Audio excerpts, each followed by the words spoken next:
أعوذ بالله من الشيطان الرجيم بسم الله الرحمن الرحيم الحمد لله والصلاة والسلام على رسول الله وعلى آله وأصحابه ومن والاه اما بعد السلام علیکم و رحمت الله و برکاته. برادران عزیز، دوستان گرامی قدر، شکر الله خوب و مهربان را که برای ما و شما نصیب گردانده است که از این شبهای نورانی، از این شبهای طلایی ماه شریف رمضان الحمدلله که استفاده برده ایستاده ایم. از خداوند عاجزانه مسئلت دارم، بار الله پروردگارا تمام خوبی هایی که در این ماه است برای ما و برای عالم اسلام نصیب بگردان. پروردگارا بار الله این ماه شریف رمضان را ماه پاکیزه شدن از گناه برای ما بگردان.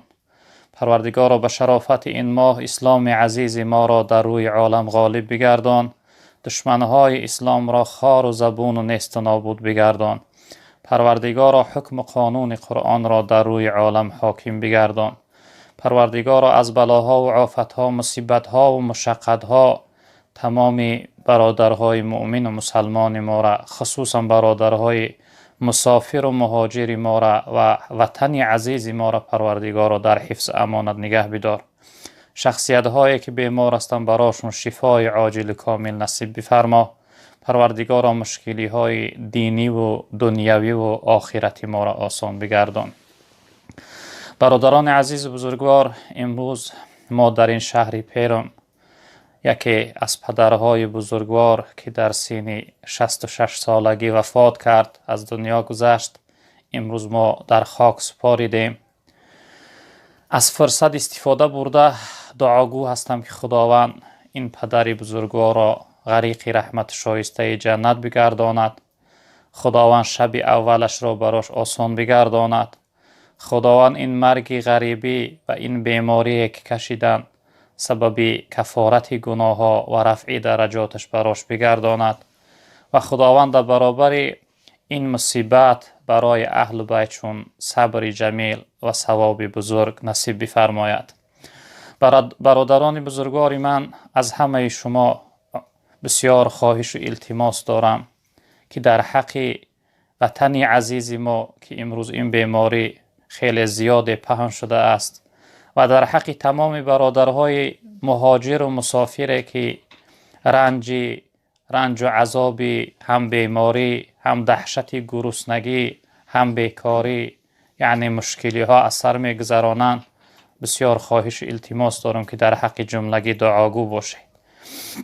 پیغمبر بزرگوار صلی الله علیه و سلم میفرمایند که این حدیث حضرت ابو هریره است، در امام ترمذی و ابو داود در سننشون آوردن. پیغمبر بزرگوار گفتن ثلاث دعوات مستجابات لا شک فیهن. تن سه دعای هست که خداوند این سه دعا را قبول میکند، یگان شک نیست در قبول شدن این سه دعا. یعنی سه گروه مردمی هستند که خداوند دعای اینها را قبول میکند، یگان شک نیست در قبول شدن دعای این سه گروه مردم. یکی از اونها دعوت المظلوم، دعای مظلوم. امروز اکثر مهاجرهای ما در حالت یعنی مظلومیت قرار دارند، در حالت دشواری و مشقت قرار دارند. از شما خواهش دارم که برادران بزرگوار من بزرگواری کرده در حق وطن عزیز، در حق پدر و مادر و برادر و فرزندهایی که در وطن هستند و در حق تمام من و شما که در این غربت چقدر رنج و مشقت از سر میگذرانیم، خواهش التماس دارم که دعاگو باشه. و دیگر اون و دعوت المسافر، دعای مسافر خداوند به یگان شک قبول میکند. من و شما مسافر هستیم، حتما دعا کنیم. چقدر امروز برای ما سخت بود که این پدر در این خاک غریبی در خاک سپاریدیم. متاسفانه امروز اون فرزندها و برادرهایی که به ننگ و به ناموس باشند که بعد از گذشتن پدر یا گذشتن برادر خیلی کم هستند که به زیارت و به سراغ یعنی پدر و برادر روند، به سر قبر پدر و برادر دعا کردن و زیارت روند. امروز متاسفانه کم هستند. امروز خیلی برای ما سخت و دشوار بود که این چنین بزرگوارها، این چنین عزیزها، این چنین برادرهای بزرگوار در این خاک غریبی می سپاریم. از شما بسیار التماس دارم که در حق تمام مسافرها و مهاجرها و خصوصا در حق وطن عزیز دعاگو باشه. دیگری از اون شخصیتی که خداوند دعاش قبول میکند، پیغمبر بزرگوار گفتند و دعوت الوالد علی ولدها. پدر و مادران بزرگوار، شخصیت هایی که صدای بنده را میشنوه، صدای من فدای شما بود. هزارها جان فرزندهای مسافری مثل من فدای شما بود. از شما بسیار التماس دارم، شما بزرگواری کرده در حق ما فرزندهای نیازمند، در حق ما فرزندهای محتاج، در حق ما فرزندهایی که خود را گم کرده و پریشان هستیم دعاگو باشید. در حق ما دعا کنید که تا اینکه خداوند از این رنج و مشقت، از این مصیبت و وبا، خداوند ما را در حفظ امانش نگه بدارد. در روایت دیگر که این حدیث امام ترمذی روایت کردن از حضرت ابو هریره، پیغمبر بزرگوار صلی الله علیه وسلم گفتند که خداوند دعای سه جمله مردم را قبول میکند، دعای اینها رد نمی شود از درگاه خداوند. یکی از اونها والصائم حین یفطر، دعای روزدار لحظه و حالتی که افطار میکند. تمام برادرهای بزرگوار روزدار من، از شما عاجزانه التماس و زاره میکنم که در لحظه افطار کردن از صدق دل، از تحت دل به گردن کج دست برداشته دعا کنه تا اینکه خداوند این وبا و این بلا را از بالای ما مسلمان ها، از وطن عزیز ما دور کند. اکنون برادران عزیز، صحبت من در باره جواب سوال های هست که برادرها برای ما فرستاده اند. ان شاء الله رب العالمین جواب برادرها را میگردانیم. برادر عزیز سوال کرده است که السلام علیکم داملا، خب من هم به خاطر الله شما را دوست می دارم. به همین سوال من جواب می گفتید اگر زن در خانه خودش تنها باشد با سر لوچ و تگ میکه طهارت کند، طهارتش قبول می شود؟ خداوند نگهبانتان باشد. برادر عزیز، زن در حالتی که در خانه باشه، مثلا این خانه های رسیه که حمام و یعنی حاجت و همشون در درون است، بیرون نمی روند، یعنی حبلی و قدی کوچه نمی برایند، در این حالت اگر سری لوچ تگی میکه یعنی در این حمام ها در حالت تنهایش رفته طهارت کنه، طهارتش درست می شود. لکن به او حالت اگر نماز خانه، نمازش درست نمی شود.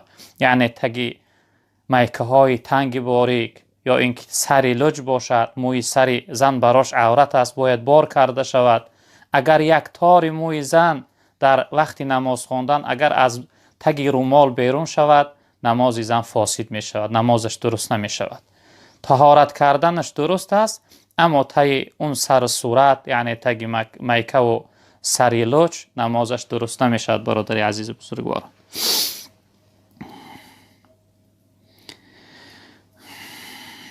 برادر عزیز سوال کرده است که السلام علیکم برادر، التماس به سوال من جواب دهید. وقتی نمازخانه ما سوره الحمد را میخوانیم، بعد از آن کدام سوره خوانیم فرق ندارد یا نه؟ بله برادر، از وقتی نماز خواندن سوره الحمد ابتدا که خوانده، بعد از آن حرکت کنه که یعنی از جانب بالا به سوی پایان خوانه. مثلا سوره علم تر کیف خوانده، بعد از او سوره لإلاف است، بعد از سوره لإلاف ارأیت الذی است، بعد از اون انا اعطیناه هست، یعنی قلیه هست، اذا هست، تبت هست. یعنی در یکم رکعت وقتی ارأیت الذی خوانده، در دیوم رکعت انا اعطیناه خوانه، یعنی پایان خوانده بیایه ضرر نداره. اگر سوره بالا خوانه قصدن یعنی دانسته خوانه مکروه است. لکن اگر فراموشتانه مبادا سوره قل هو الله احد در یکم رکعت خواندی، در رکعت دیومش ارأیت الذی و آیت های بالایی اگر سوره های بالا را بخوانی، اگر قصدن بخوانی مکروه است، اما سهوا یعنی فراموشتانه یکی در زبانت آمد و خواندی ضرر نداره. سوره برای نماز خاص شدگی نیست برادری عزیز. کدام سوره را زمی سوره کنی بعد از یعنی الحمد خواندن بعد از سوره فاتحه درست است برادری عزیز بزرگوار. السلام علیکم دوملوی محترم، آیا عده زنهایی که شوهرایشان مرده هستند چی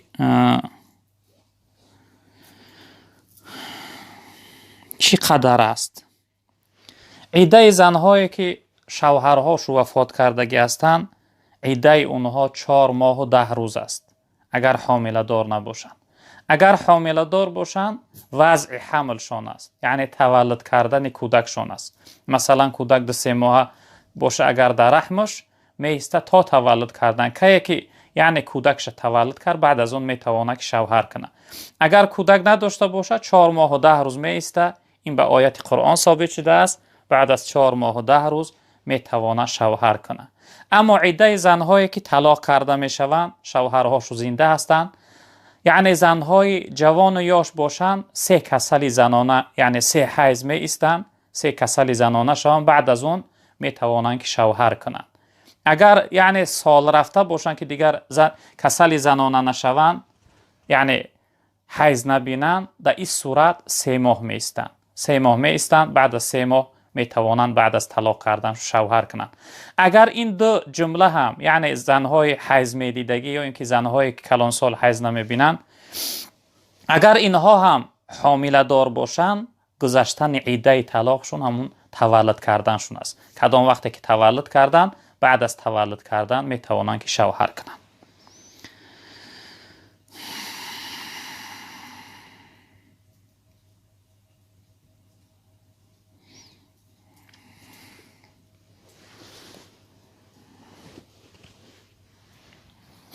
خب جا برادر عزیز سوال کرده است که السلام علیکم دوملای عزیز، خداوند شما را در پناهش نگه دارد، رحمت کلام بر شما دوملا. خب من در جای فهمیدم که خب بدترین خواب است که در وقت امر معروف خوابی انسان برد. لیک من دوست می دارم شبها در تلفن یگان سوره یا نشید بمانم بخواند من خواب کنم. اگر خواب در وقت امر معروف گناه باشد در این حالت چی؟ التماس دوملو جان یک روشنی اندازه در همین موضوع.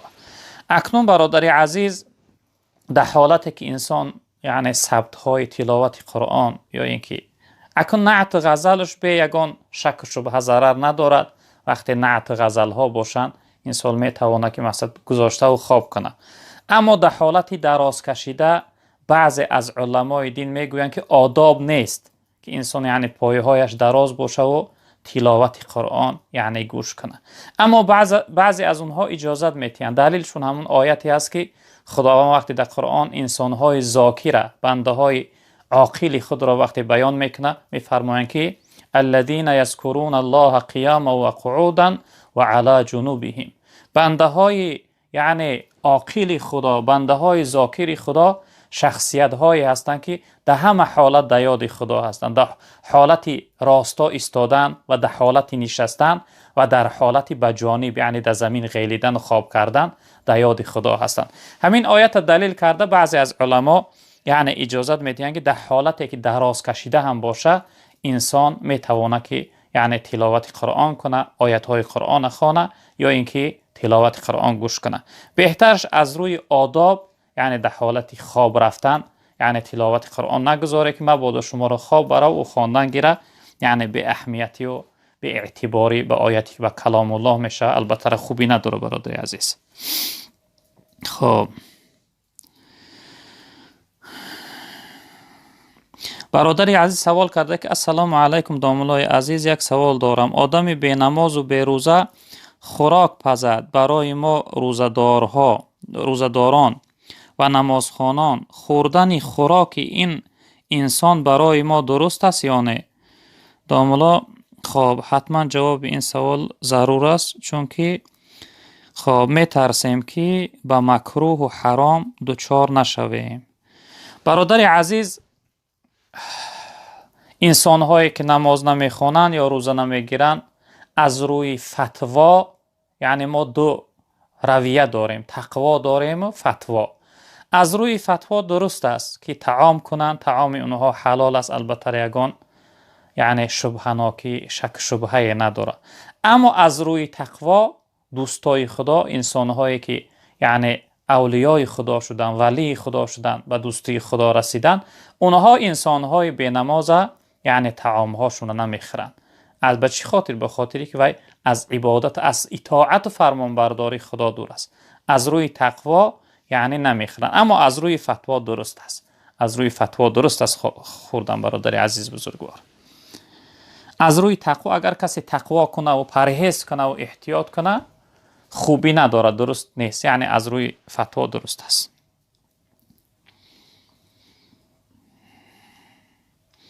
خب السلام علیکم و رحمت الله و برکاته. داملای عزیز یک سوال داشتم. داملای عزیز، نماز تهجد بلند خوانده می شود یا که بدیل؟ جوابش رو انتظارم، الله از شما راضی باشد. برادر عزیز، نمازهای تهجد که نمازهای شب هستند، نماز تهجد انسان اختیار دارد، می تواند که بلند خواند. اگر تنها هم باشه می تواند که نماز تهجد بلند خواند. اما شما وقتی گفتید بدیل، یگان نماز بدیل خوانده نمی شود. انسان وقتی که بدیل خوان نمازش درست نمی شود، چون که تلاوت آیت در نمازها فرض است.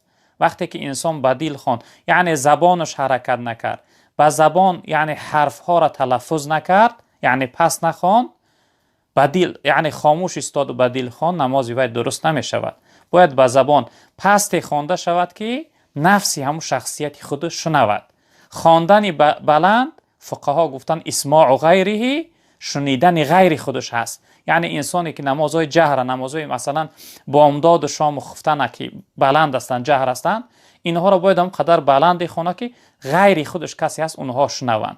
اما خواندن نمازهای خفیه، مثلا نماز پیشین و نماز عصر و نمازهای نفل و سنت، اینها خواندنشون اسماع و نفسی، انسان نفسی خودش شنوه، یعنی همون قدر زبانش حرکت دیه که با زبان خوانه، زبان حرکت کنه که نفسی خودش شنوه که چی خوانده شده است. اما پست خونه که نفسش نشنوه یا اینکه بدیل خونه، در این صورت نمازش درست نمیشه. برادر عزیز، نمازهای سنتی که سنت یعنی رواتب هستند، سنت های نماز، اینها را بلند خواندنشو معنی هست. کسی بلند خونه سجده سهو واجبش می شود، یا اینکه 2 رکعت فرضی بعد از اتحیات خفتن 2 رکعتش بلند است، 2 رکعتش پس که الحمد میخونیم، اونها را کسی بلند خونه سجده سهوش واجب می شود. یا اینکه کدام شخصیتی که انا 1 رکعتی که بعد از اتحیات شام است، یا اینکه 2 رکعتی که بعد از انا در نمازهای سنت دیگر هستند، اینها را کسی که بلند خوان، در بلند خواندن اینها براش سجده سهو واجب میشه. برادر عزیز بزرگوار، اما نماز تهجد انسان اجازه داره، میتونه که بلند خوانه. البته فقها گفتن که خفیه پس خواندن با افضل است. نمازهای جهر هم این چنین است. مثلا نماز بامداد، نماز شام و خفتن، اگرچه انسان تنها هم باشه اختیار داره، میتونه بلند خوانه، اما پس خواندنش در مذهب خودمان فقها افضل گفتن، بهتر گفتن. خب برادر عزیز سوال کرده که حضرت اگر زکات تیو نگویی که این سوم زکات است، قبول می شود؟ خدا از شما راضی باشد. بله برادر عزیز، گفتن برای شخصیتی که یعنی پول زکات میگیره برای وی شرط نیست. انسانی که زکات دهنده است باید خودش بدیلش قصد کند. وقتی هم پولها را جدا میکنی برای زکات، انسان باید بدیل قصد کند که یعنی همین پولی من پولی زکاتم هست. شرط نیست که انسانی که زکات میگیره وی دانه که پولی زکاتش داده شده. وی همچون یعنی هبه و صدقه و یاردم هم اگر چی بدانه، انسان دهنده بدیلش وقتی قصد کرد که این پول زکات است، البته برادر عزیز بزرگوار درست می شود. این خب اینجا یک مادر محترمه سوال کرده که السلام علیکم داملا، من زن هستم، یک سوال دارم، من قضایای روزم رو چه خیل گیرم؟ مادر محترمه، قضایای روزت را کدام وقته، مثلا زمستان باشه یا بعد از رمضان باشه، کدام وقته مقصد می توانی که قصد کرده و گرفتن شرط نیست، پی در پی گرفتن شد. میتونی که یه روز غذای گیری، 2 روز دیگر خوری. بعد از رمضان مثلا، بعد از رمضان یا اینکه زمستان، کدام وقتی که بخواهی میتوانی که 1 روز گیری، یا اینکه هفتهش 1 روز گیری، یا اینکه میتوانی پی در پی گیری، یعنی زودتر خود را خلاص کنی. اختیار داری کدام وقتی که گیری میتوانی غذای روزت را گیری. مادر محترمه،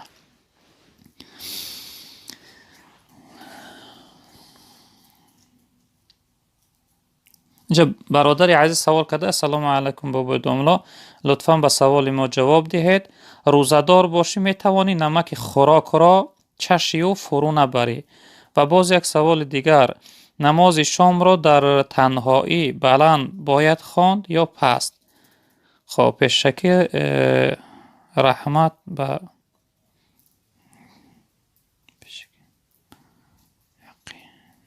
در حق غریبان دعا کنید انشاءالله. اکنون برادر عزیز، ما هر دو سوالهای شما را جواب گفتیم. نمک اوقات را اگر انسان چشد مکروه است، یعنی کراهیت دارد. اگر یعنی یعنی خطا کنید به دهان برد که به سوی حلق طرف، در این صورت روزت میشکند، فاسد میشود. یا قصداً هم خوری فاسد میشود.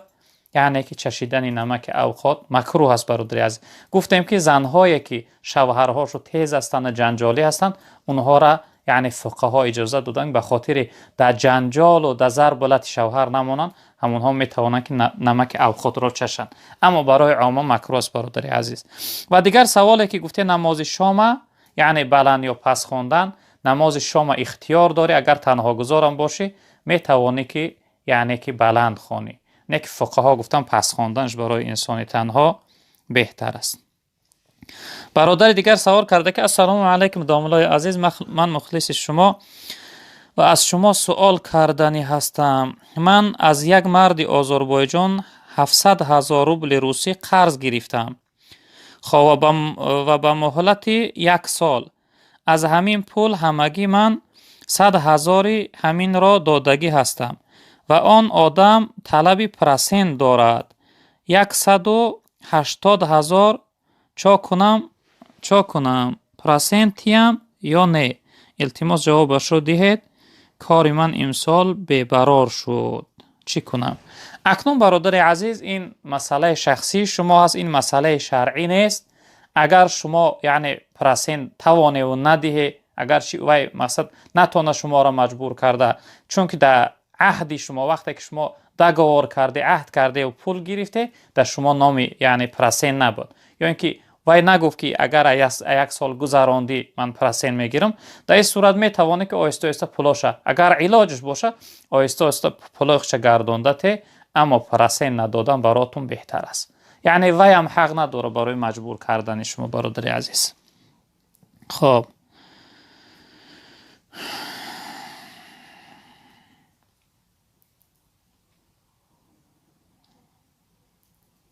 اینجا برادر عزیز سوال کرده که السلام علیکم داملا، جوان نماز میخواند ولی گاه حالتهای میشود خود را با دست حرام میکند، حکم چیست در اسلام؟ التماس جواب انتظار. اکنون برادر عزیز، با دست احتلام کردن مرد خود را یا فقها حرام گفتن، کاری حرام و معنی است، یعنی نادرست است.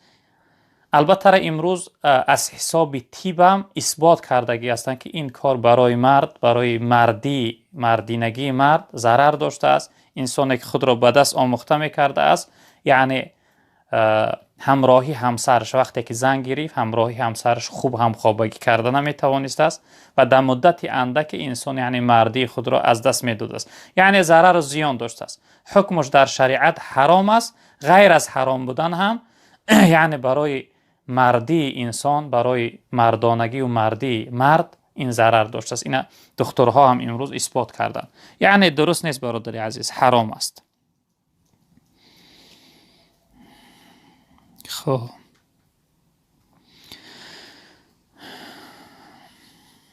اینجا یک خواهر محترمه سوال داده است که سلام علیکم داملای محترم، سوال دارم. خب با تن جنابت کودک مکانی جایز است؟ خب التماس جواب دهید. یک خواهر مهاجر شما. خواهر محترمه، در حالت نفاس بودن که مردم خودمون چیل میگوین یا اینکه در حالت جنابت، از روی فتواها شیر دادن کودک درست است، اما از روی تقوا درست نیست. انسان اگر خصوصا مادرها چقدر به تن پاکیزه به پای به طهارت کودک ها را شیر دهند، کودک ها و فرزندهای اونها صالح می آیند، فرزندهای اونها خوب می آیند. اما وقتی به تن یعنی ناپاک اگر اونها را شیر دادن و یعنی به اهمیت کردن، البته مادر این خود مدرسه است که فرزند در آغوش وی تربیت می‌یابد. هر یک مادر فرزندش یا جهنمی و دوزخی میگردانه یا اینکه جنتی و خوشبخت میگردانه. به همین خاطر شما چقدر اگر پاکیزه و خوب باشه ان شاء الله که فرزندای شما صالح خوب میآیند. به همین خاطر از روی فتوا درست است. مثلا شما همراهی شوهر تو هم خوابگی کرده بوده، کودک شما گریان شد، شما میتوانه که یعنی پیش از غسل کردن خسته کودک شیر دهه، یا اینکه شما در چیل هسته بعد از کودک کردن خود چیل یعنی مدتی دراز است، در این مدت شما کودک ها را شیر میدهه. البته این برای شما اجازت درست است در شریعت از روی فتوا.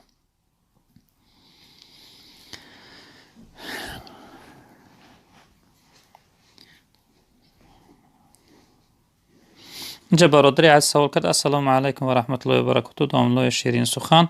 من یک مخلص شما یک سوال داشتم. آیا درست است که به آدمای در دوزخ بوده نمازی نفل خوانده ثوابش را به آنها بخشی و به ما یگان ثواب برای این نیکی میرسد؟ التماس جوابتون را انتظارم.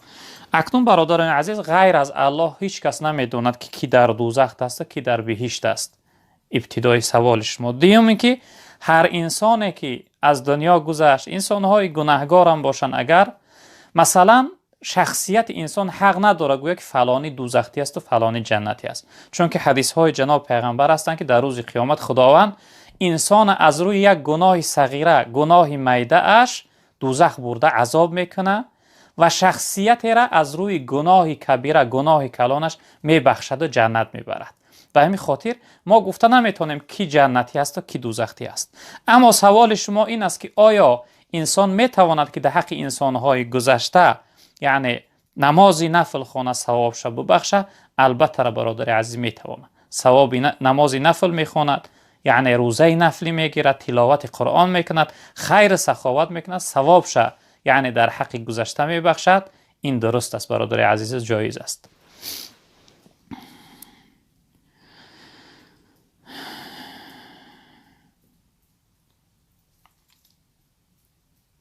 برادر عزیز سوال کرده که السلام علیکم استاد، آیا فطر روزه را مادر یا اپهت را طی می شود؟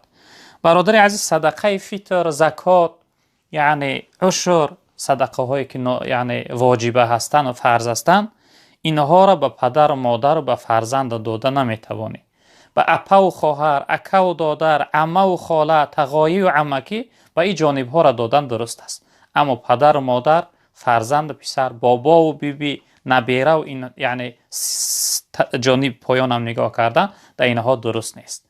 انسان میتونه که به جانب هاش اپا و خواهر تا اکه و دادر تا طی میشه، اما پدر و مادر دادن درست نمیشه. برادر عزیز بزرگوار، برادر عزیز سوال کرده که سلام علیکم داملا، زنی که 8 ماه حامله است، روزه داشته نمیتواند، دارو میخورد 3 وقت، قوت هم ندارد، برای این زن فدیه میدهید یا سال آینده قضا دارد میشود؟ نه برادر عزیز، برای زنهایی که جوان هستند یاش هستند یعنی فدیه برای اونها نیست. اگر بیمار که باشن شریعت یعنی حامله دار هستند یعنی دارو میخورند، شریعت برای اونها رخصت داده است. از سال آیان یعنی از بعد از تولد کردنش کدام وقتی که توانا شد قضاییاشون میگیرد، خلاص. برای اونها فدیه نیست برادر عزیز. فدیه برای انسانی سال رفته است که دیگه از وی امید روزه گرفتن نیست، رفته رفته وی سست شدن، بی قوت شدن میگیرد. اینجا برادر عزیز سوال کرده که السلام علیکم و رحمت الله و برکاته، داملای عزیز، کبک را در قفس انداختن چی حکم دارد؟ جایز است یا نه؟ من انتظاری جواب هستم. برادران عزیز، یعنی پرنده ها را در قفس نگاه کردن، اینها را فقها 2 قول دارند. بعضی از یعنی فقها اجازت دادن، گفتن به شرطی که مثلا انسانی است که به کوک چقدر شوق و ذوق داره و همون میگیره نگهبانی میکنه، گفتن که به شرط اونها را گرسنه نمانند، تشنه نمانند، یعنی نسبت به اونا بی‌پروا نباشند درست است. اما بعضی از فقها گفتن که حالت میشه که انسان پس یگان کار رفته، اون پرندش باشه یا اینکه اون جانور جانداری که در خانه نگهش میداره در قفس، او اگر گرسنه مونه براش گناه است. بعضی از اونها یعنی نادرست گفتن. به همین خاطر یعنی انسانی که نسبت به همو چقدر اهمیت دیه و دائم در فکرش باشه و گرسنه و تشنش نمانه، براش درست است نگهبانی یعنی کوگ و دیگر پرنده. اما اگر انسان‌های بی‌پروا، مثلا انسانی هست که گاه وقت هوسش میکند، و انسان‌ها اگر گیرن براشون درست نیست، چون که نسبت به اونها بی‌پرواگی میکنن و یا گرسنه و تشنه مانند، در قیامت جوابگری داره. چون که پرنده ها هم یعنی جاندارها هم در قیامت میخیستند در نزد خداوند، از انسان‌ها از صاحبهاشون شکایت میکردن. خب برادر عزیز سوال کرده که السلام علیکم داملا، خداوند علمت را زیاد کند. داملا ما خب همی بامداد از آن میگن بعدی 5-6 مینوت میخوانیم، همی درست است یا نه؟ برای بسیاری ها میگویند که صبح دم بعد خوانید، شما میگن بر وقتی بعد میخوانید. التماس همین جواب رو گردونید. برادر عزیز، نمازی بامداد وقتی اذان گفتن، مثلا از حساب مسجدها اذان گفته شد، اذان بعد صبح گفته می شود. اصل همین اذان بامداد بعد صبح گفته می شود. البته انسانی که بعد از یعنی اذان که گفتن، مثلا اگر در طرف روسیه باشه و با کارو باشه و کار کننده باشه، میتونه که در اولی وقت بامداد خانه و خواب کنه، به خاطر که یعنی فردا در کار خسته نشود، یعنی بی قوت نشه از روی کم خوابش. اما انسانی که بیکار باشه براش بهتر است که کمی از اول صبح گذرانه، یعنی وقتی مستحبی شود بعد از اون خونه. البته بعد از اون 5-6 مینوت گذراندن و خواندن این وقتی است، این پیش از وقت نیست. یعنی صبح خودش یعنی اذان بعد از صبح گفته می شود. وقتی بعد از اذان گفتن که شما خانه، یعنی بعد از صبح خواندگی است، نمازهاتون درست میشه. برادر عزیز خودت داملا جان، من 2 خاله بیشو دارم، من و یها را میگم براین شو کنین و یا میگن ما پیر شیدیم، خب شو نمیکنیم. همین حالت ده من چیکار کنم داملا جان؟ برادر از یگان شو بیا و تشون چیکار میکنی آخه؟ یگان یعنی انسانی خوب، یگان انسانی به تقوای خوب باشه، اگر انشالله اگر توغری کنی اونها را شوهر تی براشون بهتر میشه، انشالله ثواب میگیری، ثواب میشه برای شما هم. فکری بهترین کرده برادر عزیز، غمی یعنی خالهاتون خورده، یگان شوهری خوب بیاوید تینشو، انشالله که برات ثواب میشه. خب السلام علیکم برادر، در تراویح تسبیح را نمیدانم میخوانم، آیا درست است؟ بله برادر عزیز، تسبیح های تراویح شرط نیستند. انسان میتونه که در حالت تسبیح یعنی ایستاده سکوت کنه شینه و میتونه که ذکر گویه، میتونه که تلاوت قرآن کنه، مثلا سوره اخلاص چند باری خونه. فقط اون مقداری که هم 4 رکعت نمازی یعنی تراویح خواندی، اصل تراویح یعنی از تراویح گرفته است به معنای استراحت کردن، باید این نماز استراحت کرده خوانده شود.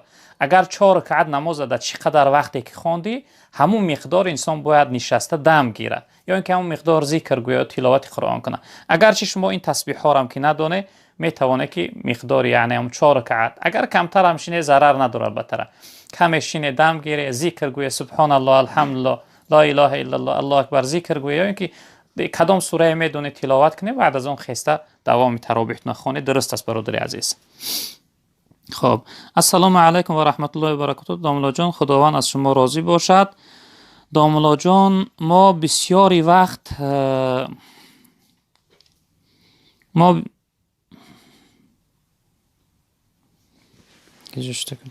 بسیاری وقت در کار هستیم، تراویح را دیر میکنیم. خب بعضا ساعت 11 یا 12 میخونیم، آیا این نماز ما ثواب دارد؟ التماس جواب گردونید. بله برادر عزیز، اگر 11-12 شب اگر مقصد شما باشه، چون که تراویح خودش نماز شب از 11-12 روز باشه نمیشود، اما 11-12 شب باشه برای شما بهتر است، چون که نماز تراویح خودش نماز شب است، انسان چقدر اگر به جانب شب خانش هم قدر انشاءالله که ثواب زیاد میگیره. البته درست میشه برادر عزیز بزرگوار. السلام علیکم برادر، یک سوال دارم. من بعد 1 سال توی دارم در روسیه. خب من میخواهم به کنسرت شود اما مادرم راضی نیست. من چی کنم؟ اگر حافظی کنم گناهگار میشوم؟ التماس جواب دهیم. بله برادر عزیز، گناهگار میشوی در صورتی که یعنی اصل روزی نکاح روزی توی انسان این روزی است که انسان در تحت کرسی حیات قدم میگذاره، قدم میمونه. ابتدای حیات وقتی به گناه و معصیت شروع کردی و سر کردی، این خیلی گناه بزرگ است برای شما. اگرچه مادرتون هم خفه شود، حدیث جناب پیغمبر است که لا طاعت لمخلوق فی معصیت الخالق، در نافرمان برداری و گناه کردن در برابر پروردگار یگان مخلوق انسان باید اطاعت نکنه، نه پدرش، نه مادرش، نه برادرش، نه دیگر. در این صورت شما می توانید که مادر اطاعت نکنه، مادر گوش نکنه، چون که معصیت و نافرمان برداری خدا رفته شده. و یک چیز دیگه برای شما میگم برادر عزیز که هر انسانی که تویش را به کنسرت و به یعنی رقاصه و به شراب نوشی و به حرامی گذرانید، حیات او به قشاقی رفته شده است، حیات او پرغم گذشته شده است. باور کنید این چیزها را من در حیات اندکی خودم دیدم برادر عزیز. هر انسان این کارها را انجام داده است تا امروز به خود نآمده است. اکثر اونها جدا شدند و این یک بی‌ناموسیه که انسان در روز تویش یک عروس برآورده برای جوانها و برای انسانهای بیگانه نمایان کنه، نشان دهه یک چیزی که خداوند برای حلالش گردانده است و مردمی که نظر و نگاه حرام دارن برای اونها نمایان کنه. البته برای تو گناه است برادر عزیز، حرکت که تا حد امکان حرکت کن که این کار نکن که گناهش خیلی گناه بزرگ است. خب برادر عزیز سوال کرده السلام علیکم داملای محترم، ماه شریف رمضان مبارک. داملا یک سوال، من قرضی دارم، باید چی کار کنم از قرض خلاص شوم؟ در حق من دعای خیر کنید. خداوند شما را برادر عزیز از همه بلاها نگهبان باشه، خداوند زودتر از قرضی داری شما را نجات دهم. اکنون برادر عزیز گفته چی کار کنم که از قرض خلاص شوم؟ یک وظیفه که اینم یعنی طلب استغفار است، یعنی کلمه استغفر الله را گفتن. این وظیفه را برای خود وظیفه کنید. ان شاء الله رب العالمین خداوند در مدت اندک زودتر خداوند شما را از قرضی داری خلاص میگردونه. در سوره حضرت نوح در آیت 10 تا آیت 12 خداوند یک قصه عجیب بیان میکنه از زمان حضرت نوح علیه السلام. در زمان حضرت نوح علیه السلام قحطی آمد، میگه به حالت رسید که مردم یعنی از گرسنگی و تشنگی را تماما خوراک نداشتن، حتی میگه آبهای استمهرشون قاق شد که دیگر نسل اونها هم به دنیا نآمد. بعد از اون حضرت نوح علیه السلام به سوی قومهاش توصیه کرد، فقلت استغفروا ربکم انه کان غفارا. حضرت نوح علیه السلام به سوی قومهاش گفت که از خداوند طلب مغفرت کنید، خداوند بسیار غفار است. یعنی کلمه استغفار گویه خداوند گناههای شما را پاکیزه میگرداند، شما را مغفرت میکنه. یرسل السماء علیکم مدرارا، خداوند برای شما باران رحمت میفرسته، یعنی باران رحمت میبارانه، زمینهای شما حاصل میبخشند. و یمددکم باموال و بنین و یجعل لکم جنات و یجعل لکم انهارا. حضرت به سوی قومهاش گفت که خداوند شما را مدد میکنه، یاردم میکنه به دارنده شدن، مالدار شدن، شما را یعنی از مشقت قرضداری خلاص میکنه و خداوند شما را فرزنددار میکنه و خداوند باغهای شما را پر میوه میگردانه و جویبارهای شما را پر آب میگردانه. یعنی که حضرت نوح این توصیه را برای قومهاش کردند. در تفسیر این آیت مفسرها میفرمایند که هر انسانی که فرزند نداره یا اینکه انسانی که در حالت رنج مشقت است، کلمه استغفار عادت کنه و ان شاء الله رب العالمین به فضل و کرمش خداوند در مدت اندک انسان از قرضداری و مشقت خلاص میگردونه. و این چنین حدیث جناب پیغمبر صلی الله علیه و سلم است که این حدیث ابو داود روایت کرده است از ابن عباس رضی الله تعالی عنه. حضرت میفرمایند که من لزم الاستغفار جعل الله له من كل ضیق مخرجا و من كل هم فرجا و رزقه من حیث لا یحتسب. گفتن هر انسان کلمه استغفار برای خود یعنی لازم بدانه، وظیفه کنه، عادت داشته باشه گفتنش را، خداوند او را از تمام حالت تنگی و مشقت بیرون میبره و خداوند او شخصیت از تمام حالت غمگینی نجات میدهه و خداوند برای او شخصیت از جای رزق میدهه که در فکر در حسابش نیست. یعنی شما هم باشه برادری عزیز بزرگوار من، حرکت کنه، کلمه استغفار برای خود وظیفه کنه، ان شاء الله رب العالمین در مدت اندک خداوند شما را از این رنج مشقت خلاص میگردونه.